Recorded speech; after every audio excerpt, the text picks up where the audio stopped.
Los intelectuales y los trabajadores. Karl Kautsky, 1903. Parte del mismo problema que una vez más preocupa tan intensamente nuestra atención es el antagonismo entre los intelectuales y el proletariado. Mis colegas se indignarán en su mayor parte por mi admisión de este antagonismo. Pero en realidad existe, y como en otros casos, sería una táctica muy inconveniente tratar de hacer frente a este hecho ignorándolo. Este antagonismo es social, se relaciona con las clases y no con los individuos. Un intelectual individual, como un capitalista individual, puede unirse al proletariado en su lucha de clases. Cuando lo hace, también cambia su carácter. No es de este tipo de intelectual, que sigue siendo una excepción entre sus compañeros, de lo que trataremos en las siguientes líneas. A menos que se indique lo contrario, usaré la palabra intelectual para referirme solo a la corriente común de intelectual, que adoptan el punto de vista de la sociedad burguesa y que son característicos de los intelectuales en su conjunto, que se encuentran en un cierto antagonismo con el proletariado. Este antagonismo difiere, sin embargo, del antagonismo entre el trabajo y el capital. Un intelectual no es un capitalista. Es cierto que su nivel de vida es burgués y debe mantenerlo si no quiere convertirse en un pobre, pero al mismo tiempo tiene que vender el producto de su trabajo, y con frecuencia su fuerza de trabajo, y él mismo es a menudo lo suficientemente explotado y humillado por los capitalistas. Por lo tanto, el intelectual no se encuentra en ningún antagonismo económico con el proletariado. Pero su condición de vida y sus condiciones de trabajo no son proletarias, y esto da lugar a un cierto antagonismo en los sentimientos y las ideas. Como individuo aislado, el proletario no es una entidad. Su fuerza, su progreso, sus esperanzas y expectativas se derivan enteramente de la organización, de la acción sistemática en conjunto con sus semejantes. Se siente grande y fuerte cuando es parte de un organismo grande y fuerte. El organismo es lo principal para él, el individuo en comparación significa muy poco. El proletario lucha con la mayor devoción como parte de la masa anónima, sin perspectivas de ventaja personal o gloria personal, cumpliendo con su deber en cualquier puesto que se le asigne, con una disciplina voluntaria que impregna todos sus sentimientos y pensamientos. Muy diferente es el caso del intelectual. Lucha no por medio del poder, sino por el argumento. Sus armas son su conocimiento personal, su habilidad personal y sus convicciones personales. Puede alcanzar una posición solo a través de sus habilidades personales. Por lo tanto, el juego más libre para estos le parece la condición principal para el éxito. Es solo con dificultad que se somete a servir como una parte que está subordinada al todo, y luego solo por necesidad, no por inclinación.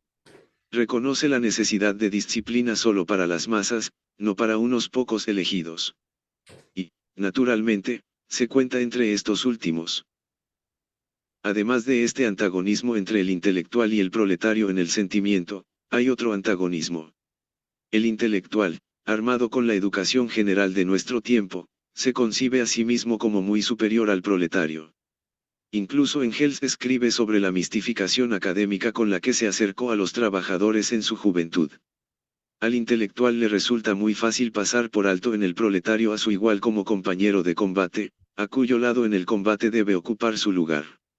En cambio, ve en el proletario el bajo nivel de desarrollo intelectual de este último, que es tarea del intelectual plantear.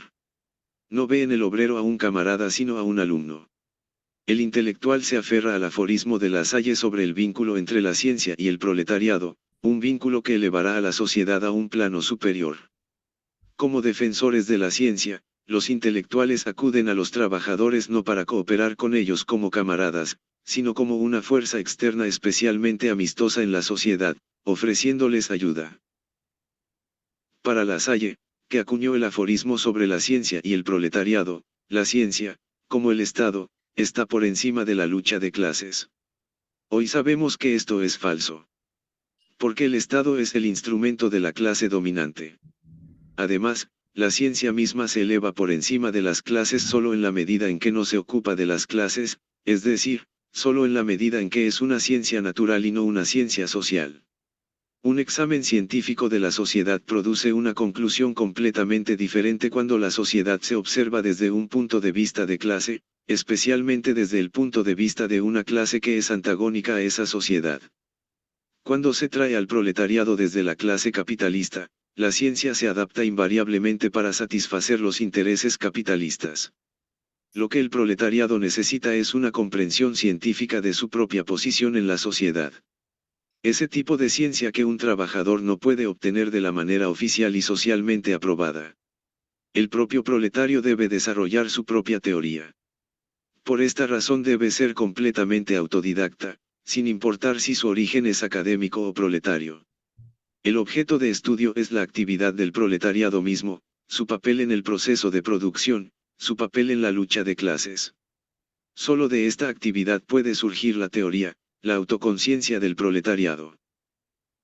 Por lo tanto, la alianza de la ciencia con el trabajo y su objetivo de salvar a la humanidad, no debe entenderse en el sentido en que los académicos transmiten al pueblo el conocimiento que adquieren en el aula burguesa, sino más bien en este sentido de que cada uno de nuestros compañeros de lucha, académicos y proletarios por igual, que son capaces de participar en la actividad proletaria, utilizar la lucha común o al menos investigarla, con el fin de extraer nuevos conocimientos científicos, que a su vez puedan ser fructíferos para una mayor actividad proletaria.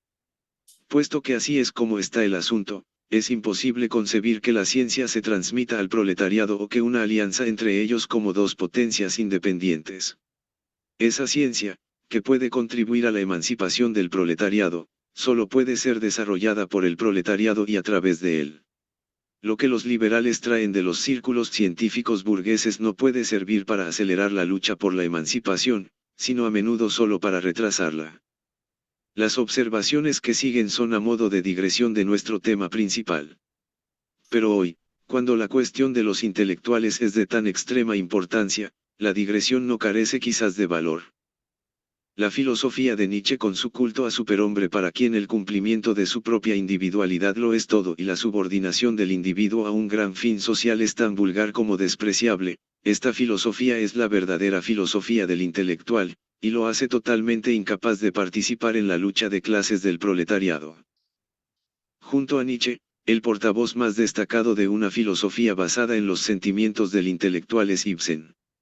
Su doctor Stockman, un enemigo del pueblo, no es un socialista, como muchos creen, sino más bien el tipo de intelectual que está obligado a entrar en conflicto con el movimiento proletario, y con cualquier movimiento popular en general, tan pronto como intenta trabajar dentro de él.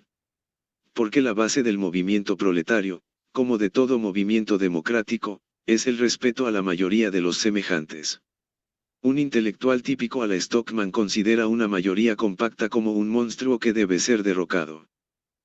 A partir de la diferencia de sentimiento entre el proletario y el intelectual, que hemos señalado anteriormente, puede surgir fácilmente un conflicto entre el intelectual y el partido cuando el intelectual se une a él.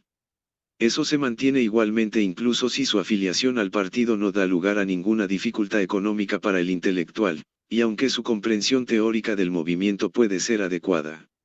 No solo los peores elementos, sino a menudo hombres de carácter espléndido y dedicados a sus convicciones han sufrido por este motivo un naufragio en el partido. Es por eso que cada intelectual debe examinarse a sí mismo a conciencia, antes de unirse al partido. Y es por eso que el partido debe examinarlo para ver si puede integrarse en la lucha de clases del proletariado, y sumergirse en ella como un simple soldado, sin sentirse coaccionado u oprimido. Quien sea capaz de esto puede contribuir con valiosos servicios al proletariado de acuerdo con sus talentos, y obtener una gran satisfacción de su actividad partidaria. Quien es incapaz puede esperar grandes fricciones, decepciones, conflictos, que no son de ventaja ni para él ni para el partido. Un ejemplo ideal de un intelectual que asimiló a fondo los sentimientos de un proletario, y que, aunque un escritor brillante, perdió bastante la manera específica de un intelectual, que marchó alegremente con las bases, que trabajó en cualquier puesto que se le asignó, que se dedicó de todo corazón a nuestra gran causa, y despreciaba los débiles quejidos sobre la supresión de la propia individualidad. Como los individuos entrenados en la filosofía de Nietzsche e Ibsen son propensos a hacer cada vez que están en minoría, ese ejemplo ideal del intelectual que el movimiento socialista necesita, fue Wilhelm Liebknecht. También podríamos mencionar a Marx, que nunca se forzó a sí mismo a la vanguardia, y cuya disciplina cordial en la internacional, donde a menudo se encontraba en minoría, fue ejemplar. Karl Kautsky.